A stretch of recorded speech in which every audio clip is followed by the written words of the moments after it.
Bueno, ahora vamos a hablar del tratamiento. Vamos a abordar el tratamiento con fármacos no insulínicos y posteriormente hablaremos del tratamiento con los fármacos insulínicos. En cuanto al tratamiento de la diabetes, no se limita a tratar la hiperglucemia, es necesario que tratemos todos los factores de riesgo cardiovascular. Tenemos un amplio arsenal terapéutico en el que tenemos tratamientos con inyectables y con antidiabéticos orales.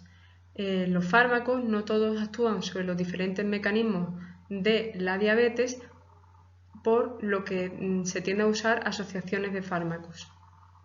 Tenemos un algoritmo de tratamiento de la red GEDAPS de mayo de 2020, donde vamos a poner unas asociaciones de fármacos según las comorbilidades que tenga el paciente o asociaciones de fármacos dependiendo del nivel de glicada que tengamos como objetivo. Bueno, en primer lugar, alimentación con dieta diabética, ejercicio físico, apoyo, educación y autocontrol del paciente. Si tenemos un paciente que tenga una enfermedad cardiovascular establecida, el primer fármaco a utilizar es la metformina. En segundo lugar serían los ISGLT2 o los análogos de la GLP-1. ¿Por qué? Porque empagliflozina y liraglutide son los que han demostrado disminuir la mortalidad global y empagliflozina, canagliflozina, liraglutide, semaglutide y dutaglutide son los fármacos que han demostrado disminuir el MACE, los efectos adversos cardiovasculares mayores. Si tenemos un paciente con una insuficiencia cardíaca, después de metformina, los que estarían más indicados son los ISGLT2 porque han demostrado disminuir el número de hospitalizaciones por insuficiencia cardíaca. Si tenemos enfermos con una enfermedad renal crónica, distinguimos entre aquellos con un filtrado entre 30 y 59 y aquellos con un filtrado de menos de 30. Si tenemos a aquellos pacientes con un filtrado entre 30 y 59, tendríamos que usar metformina y en segundo lugar un ISGLT2, un análogo de la GLP-1 porque han disminuido la progresión de enfermedad renal. Si tenemos un filtrado de menos de 30 ya no podríamos usar la metformina ni los ISGLT2, por lo que tendríamos que usar los IDPB4, que son fármacos muy seguros, o los análogos de la GLP-1, que también podríamos usarlo. En pacientes mayores de 75 años o ancianos frágiles, lo que estaría indicado después de metformina son los inhibidores de la PB4 porque tienen bajo riesgo de producir hipoglucemia y son fármacos seguros. En pacientes obesos, después de metformina utilizamos los ISGLT2 o los análogos de la GLP-1 porque son los que han demostrado disminuir el peso.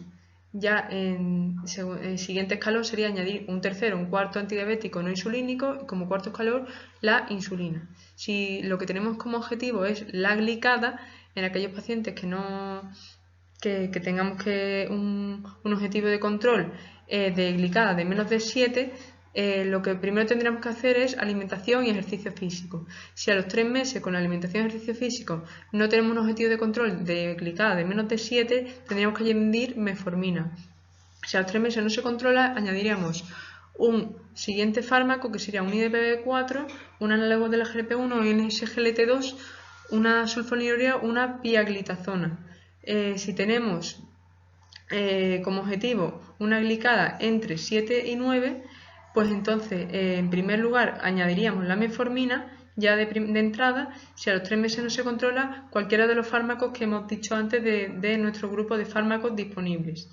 Si tenemos un objetivo de glicada de menos de 9, distinguimos en pacientes sintomáticos y asintomáticos. Si tenemos un paciente asintomático, utilizaremos de entrada una metformina y un segundo antidiabético no insulínico. Ya si no se controla a los siguientes 3 meses, pues añadiríamos un tercer o cuarto antidiabético no insulínico, y si no se controla a los 3 meses, ya empezaremos con insulina. En pacientes sintomáticos empezaremos con metformina e insulina, y esa insulina puede ser ya para siempre o de forma transitoria. Si conseguimos quitar la insulina y no se controla la glicada, añadiríamos un segundo o tercer antidiabético no insulínico y como última instancia una insulina basal con pauta de insulina basal.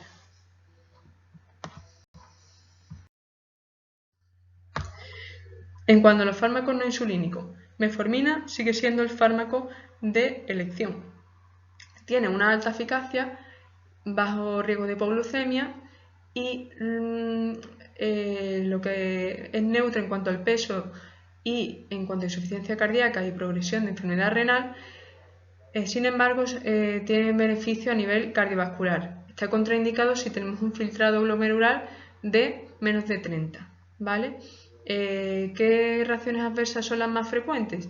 Pues las molestias gastrointestinales y un déficit de vitamina B12 que requiere controles analíticos. Su mecanismo de acción es bastante completo porque retrasa la absorción de glucosa a nivel del tubo digestivo, aumenta la captación de glucosa en el músculo debido al aumento de la sensibilidad de insulina y disminuye la glucogénesis. Tenemos que suspender la metformina si vamos a aplicar contraste o también como reacción adversa puede producir acidosis láctica. Los inhibidores de la los ISGLT2 tienen una eficacia media, no tienen riesgo de hipoglucemia, disminuyen el peso, son muy buenos a nivel cardiovascular y en cuanto a progresión renal se ha demostrado que son nefroprotectores. Lo que hemos dicho antes, en cuanto a enfermedad cardiovascular, empagliflozina ha demostrado reducir la mortalidad global y empagliflozina y canagliflozina reducen el MACE, que son los efectos adversos cardiovasculares mayores tipo ictus e infarto. En cuanto a insuficiencia cardíaca, los ISGLT2 han demostrado reducir el número de hospitalizaciones. En cuanto a progresión renal, pues los ISGLT2 son nefroprotectores y disminuyen la progresión renal. Hay que interrumpir el fármaco si tenemos un filtrado de menos de 45, salvo en canagliflozina, que lo interrumpimos si llevamos a ir a trasplante renal o diálisis. Canagliflozina tiene riesgo de amputaciones y de fracturas. Todos los ISGLT2, como reacción adversa más frecuente, se producen infecciones genitourinarias tipo candidiasis o balanitis.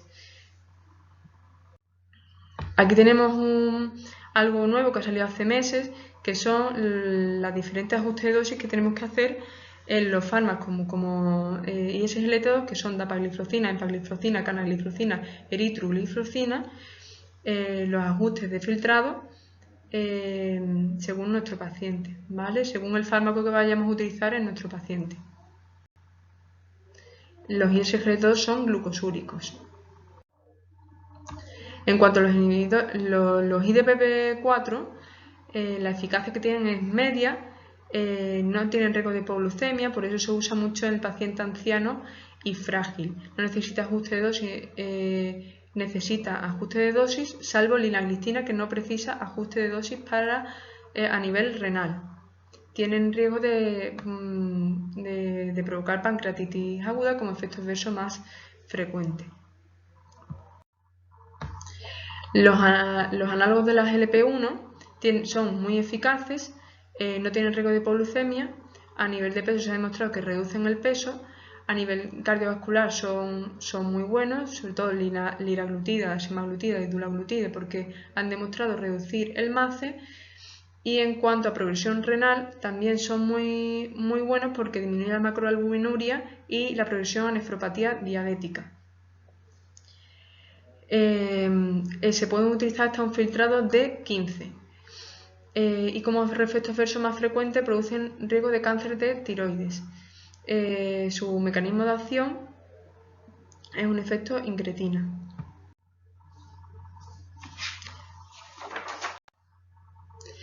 Los análogos de las GLP-1 se recomiendan como primer tratamiento inyectable en la diabetes mellitus tipo 2 porque tienen una eficacia similar a insulina, no producen hipoglucemia y han demostrado reducir el peso.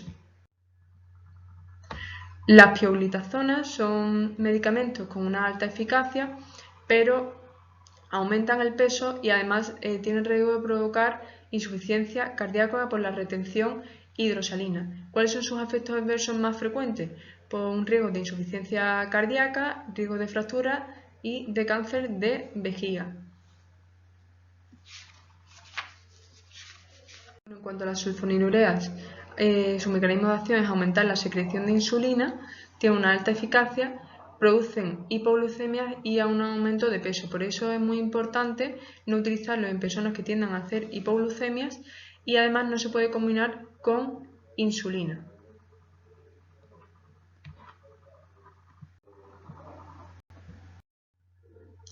Como idea clave, ¿qué fármacos reducen la mortalidad global? Empagliflozina y liraglutida.